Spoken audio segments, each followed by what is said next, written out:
Hej, velkommen til den her video. I dag spiller jeg med Seba, also known as Seb.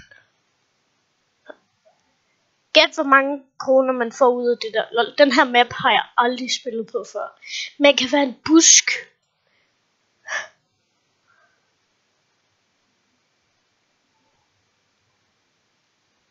Det er jo mega OP. Man kan være et busk. Det vil være sejt.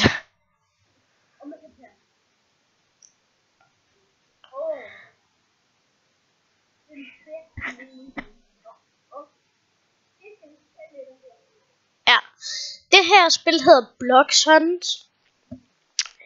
Men man bliver sat ind i en lobby, og så skal man vente til tiden er gået. Så kan man lige gøre noget parkour imens, som er virkelig svært for nogen, og mega nemt for nogle andre. A.k.a. Sip. Men, og så når tiden er gået, så bliver man enten til en seeker eller en hider. Altså, det er jo gennemleg. Og så er det, hvis I nogensinde har set Prop Hunt i Gamer, det er bare det samme. Man spawner i en map, man kan klikke på det, man vil være, som for eksempel her, Hide as Bush. Og så står man stille et sted, og så bliver man så til en prop.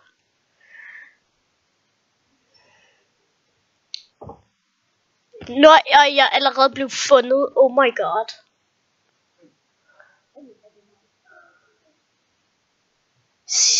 Sip, aren't you here? Hvis du er, jeg lover, jeg griber dig. Er det dig? Der er en person, der går her. Er den her busk dig? Så skal den bare lige dø. Okay. Det kunne være så sejt, hvis man kunne være en bil, men der er en bil ved hvert hus. Sip, jeg vidste engang, at både mig, jeg gemte mig ved siden af noget, jeg troede, der var en ægte busk, men også var en anden person. Og man kan gemme sig som en hel bookshelf, bare lige for at sige det. Ja. Jeg har faktisk spillet på den her map før.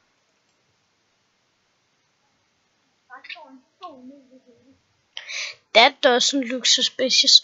Jeg ved hvorfor. Der var nogen, der gemte sig som et bord der, og så blev de fundet eller andet.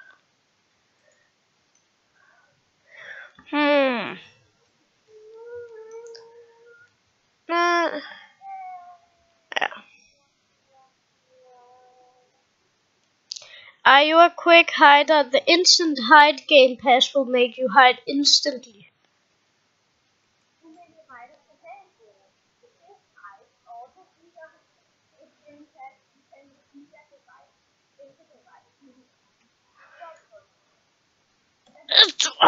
Jeg kan aldrig lave det fjerde hop.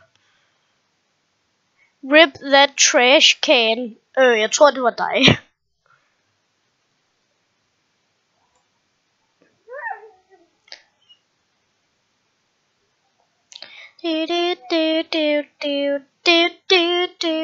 This is so copyright. Yes, it is. It's copyright. Oh my god, I was at the... Altså, jeg skulle lave det der ræb-hop, og jeg nåede det ikke. Er det dig, der er deroppe? Okay, vi kigger. You can know it. Yeah. Man får 10 kroner af det. Det er så meget det værd, ikke Sip? Er det ikke så meget det værd? At få 10 kroner. Sip, det er den her map igen. Hvor er du? Er du det der tv?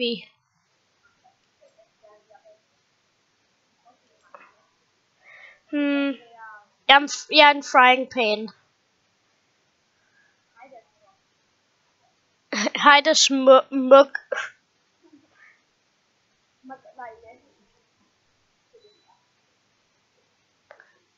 Er det dig?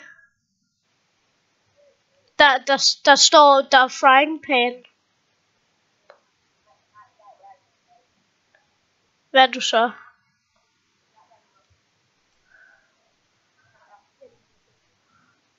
Jeg kan ikke se, hvilken en du er.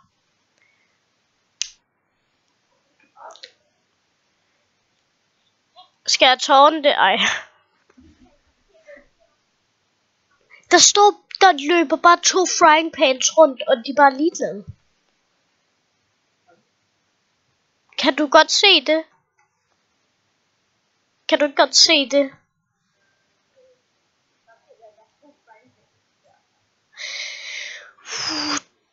Oh my god. How are they so dumb? De ser ikke engang frying pansene. Come on, guys. Frying pans.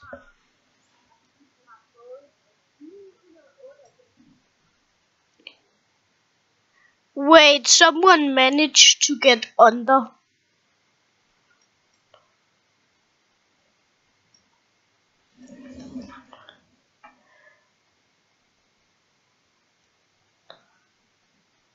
Ja, kom, du dræb ham du bare.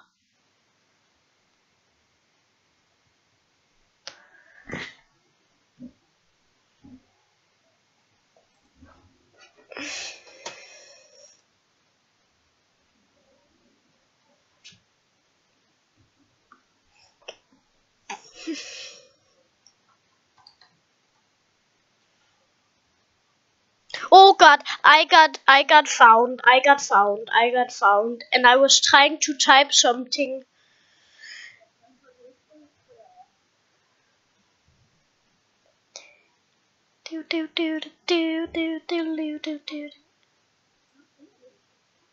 Ha.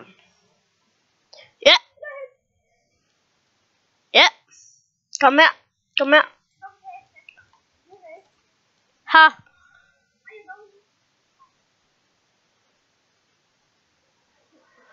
Hey, Sip, prøv lige at komme herover. Der er nogle kæmpe mocks.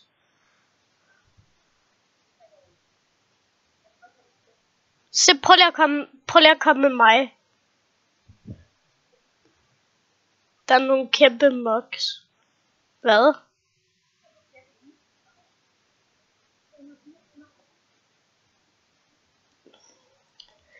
Hvis du får op til 350 kroner, ikke?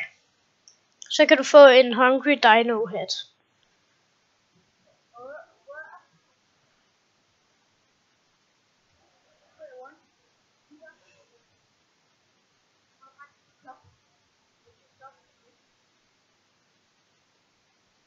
Der var nogen, der var en kæmpe mok. Need some extra tokens? Nej.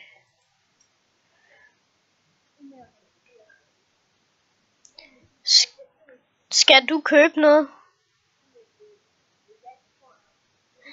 Sip, skal du ikke have en Hungry Dino hat?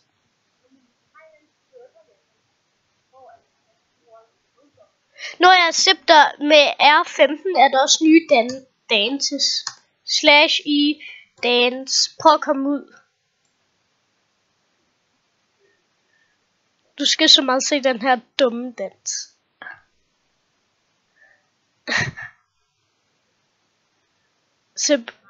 Sip, kom lige ud. Du skal lige se det her. Ej, Sip, prøv lige at kigge nu.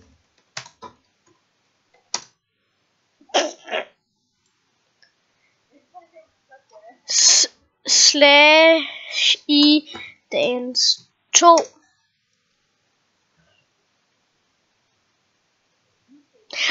Ja.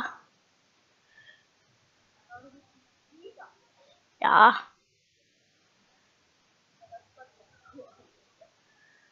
Så kan jeg danse mere.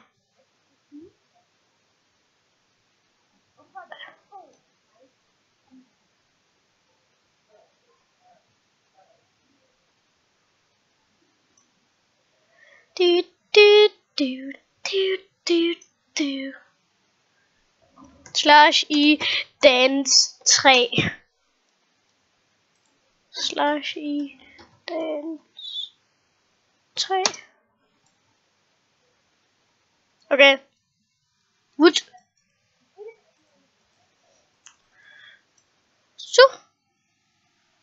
Okay. You could be a trash can. Når jeg glemte helt, at man kunne rykke på folk, der ikke er en ægte prop.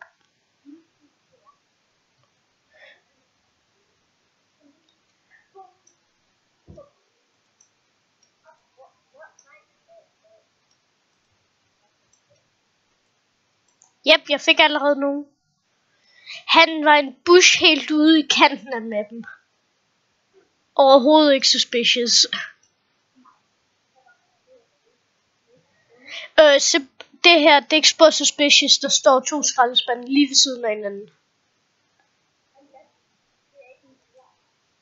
What? That makes no sense. Wow. Du skulle så meget have set ham her. Han var en normal blå person, og han gemte sig bag en dør.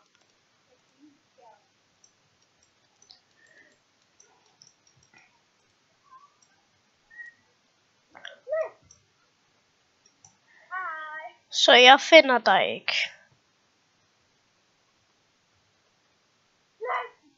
Der. Hvor er du?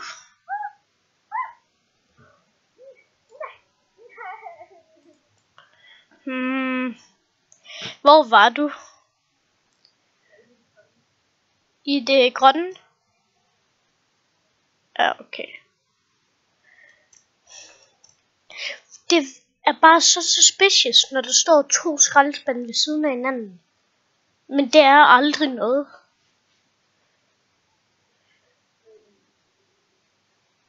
Rip Bush 2017 til 2017.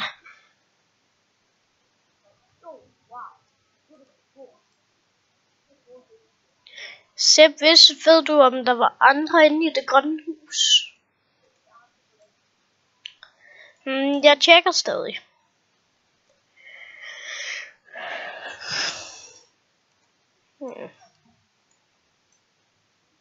Jeg ser på også bare alting. Sepp, jeg har lige været derinde så. Wood, du er flot.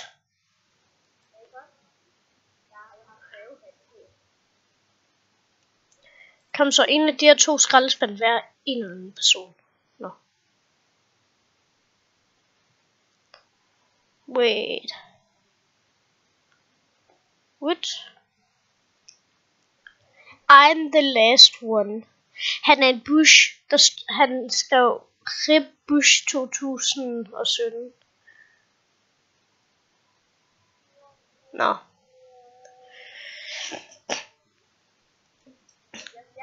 Jeg fik ikke nogen tokens.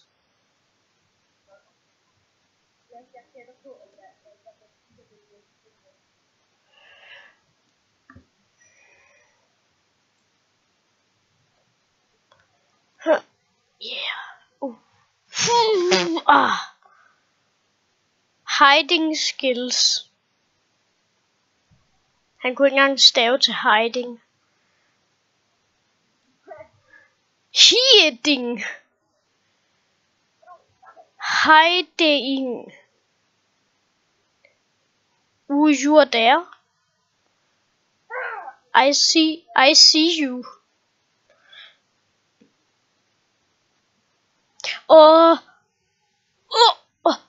Jeg vil ræb. Nej, jeg var 1 centimeter væk fra ræbet.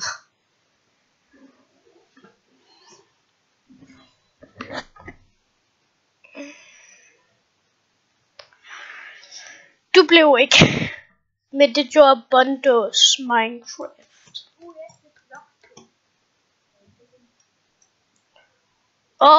Det er lang tid siden vi har spillet på den her map. Ej, Sepp. Ja, lad os gemme os her.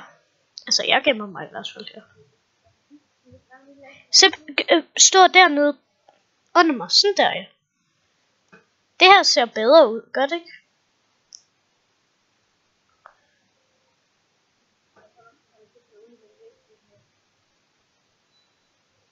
Sidder du fast? Er du fast? Det er jeg også. Vi kan allerede tårne det.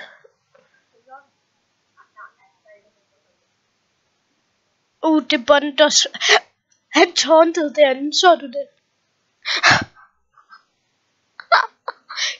De er allerede 5 Seekers. Hvem var det? De er allerede 5 Seekers. Ved du hvad der var heldigt? Jeg ville have klikket på tårn, men så virkede den ikke. Det var heldigt. Der var en person, der bevægede sig. Se, du bevægede dig.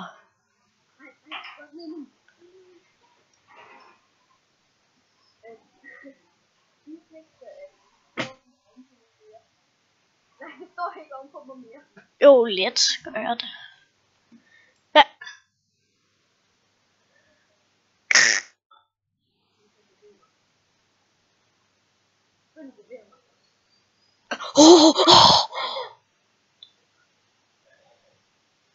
Hun var ligeglad.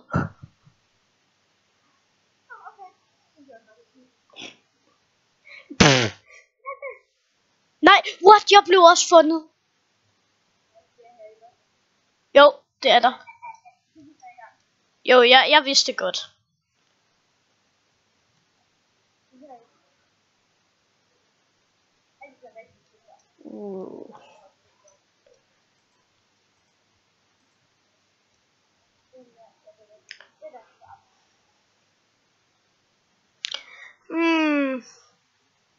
I'm a box.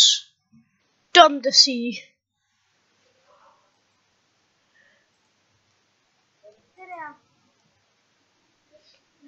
Jeg har lige tjekket en hel container.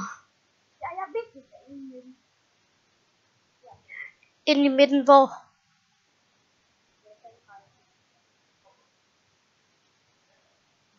Var det Pack Gamer? Fordi han sagde I'm a box. Yeah, du så det godt.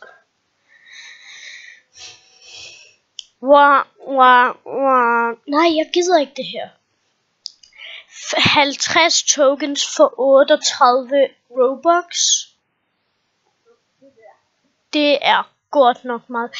Så mange penge kan man få på en hider rundt.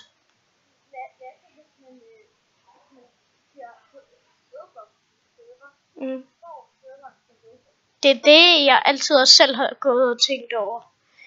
Altså, jeg gætter på det, men jeg er ikke sikker.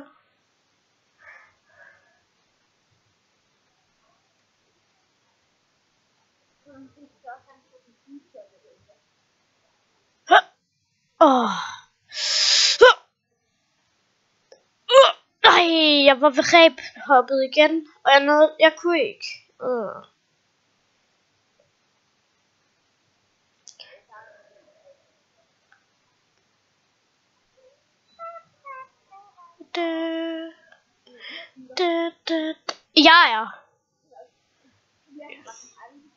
Ja, i går da vi spillede bare selv, der var jeg aldrig Seeker, men Sepp han blev Seeker 2 gange i træk. Og nu bliver jeg bare overhovedet ikke Seeker. Eller der blev jeg ikke Seeker. Nu bliver han ikke Seeker, men jeg gør.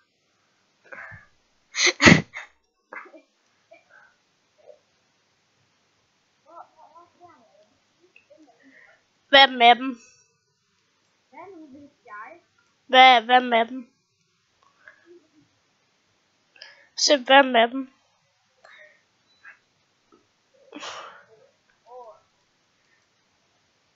Den her map. Så vi har allerede en til Seeker.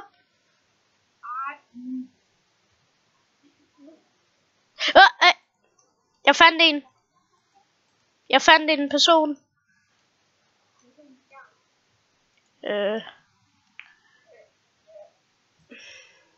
Nej, ups, jeg åbnede noget, det ikke var meningen, jeg skulle dele skærm.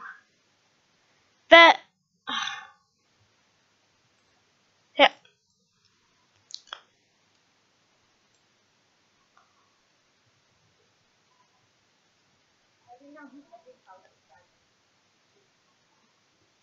Så er du inde i et hus, tak for hjælpen.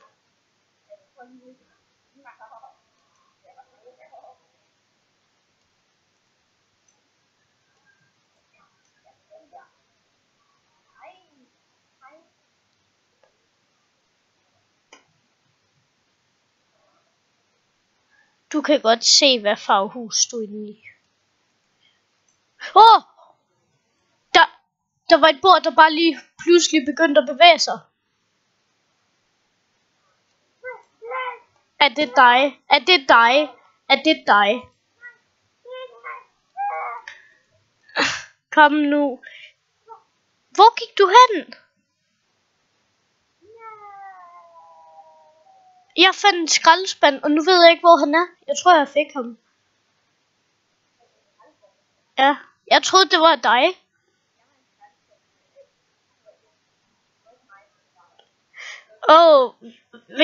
Jeg var i det blå hus.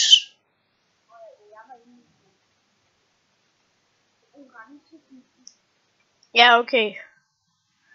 Fordi det blå hus, der var bare en skrald.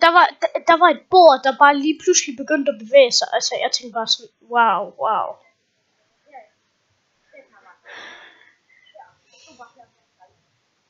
Hvor? Jeg ved ikke, hvor du er. Jeg kan ikke se dig.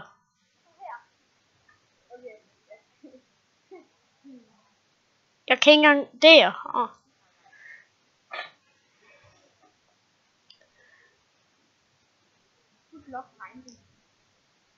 Der var sådan et her bord, ikke? Det begyndte bare at bevæge sig. Jeg tænkte bare sådan, wow. Wood.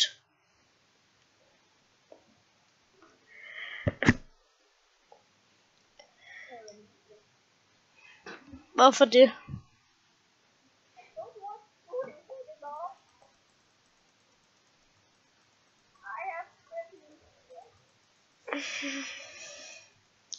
You have crippling depression.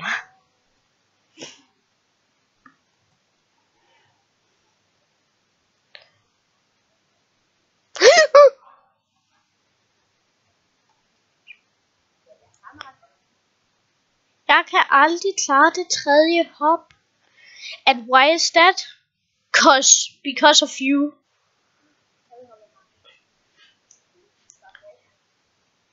Ja, jeg kan ikke finde ud af det. Hvor lang tid har vi optaget?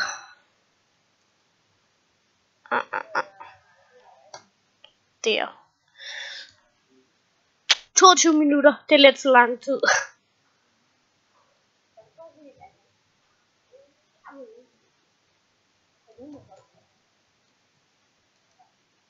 Jeg skal virkelig lave en til rundt. Og så stopper vi optagelsen. Ja.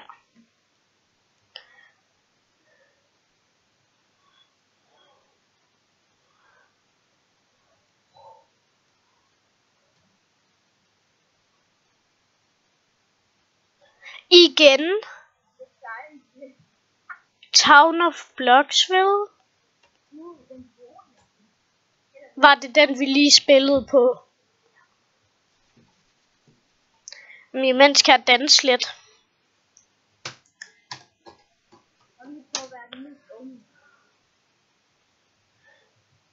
Oh my god, jeg fandt lige en endnu bedre dans.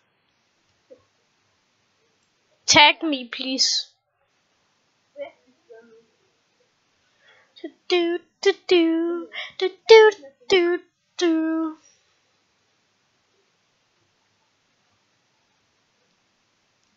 Wow, der står bare en hel masse personer i spawn. Dø, kom nu. Get lost. Vi er allerede 5 seekers. For... Seriøst? Hvad er der med folk at bare være den normale person og bare gå rundt?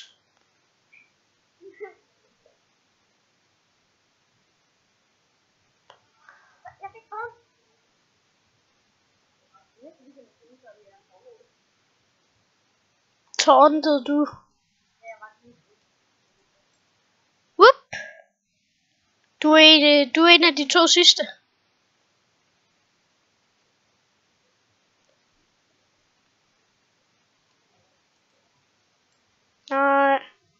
Nej.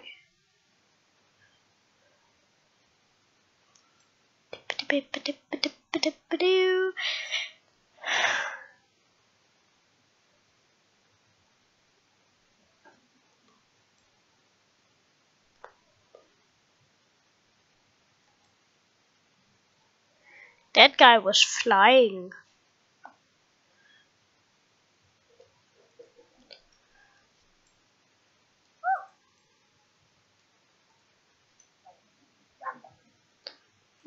He could be there, or... Nej, what?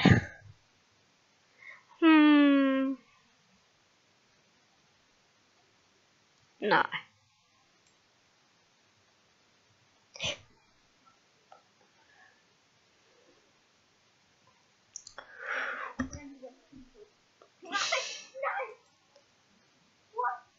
Blev du fundet?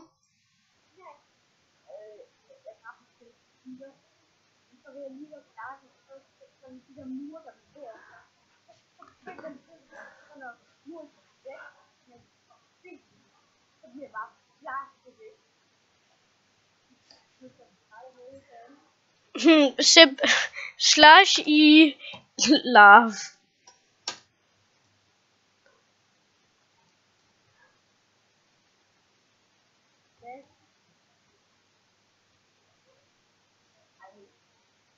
Hvor du, Seb? Prøv lige at sige, hvor du er. Vent, er du blevet fundet?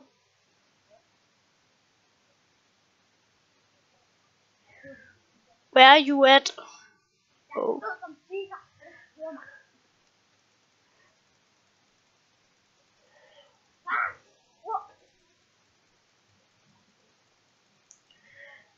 Men Seb, prøv lige at stå stille, hvor du er.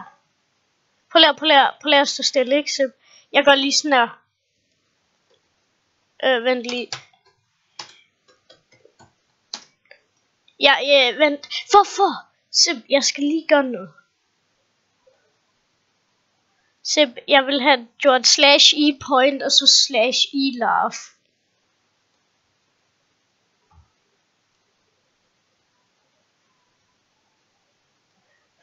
Flyt you. Nå, men det bliver det for den her video. Seb, kom lige ned, så skal vi danse. Skriv dance 2. Dance 2.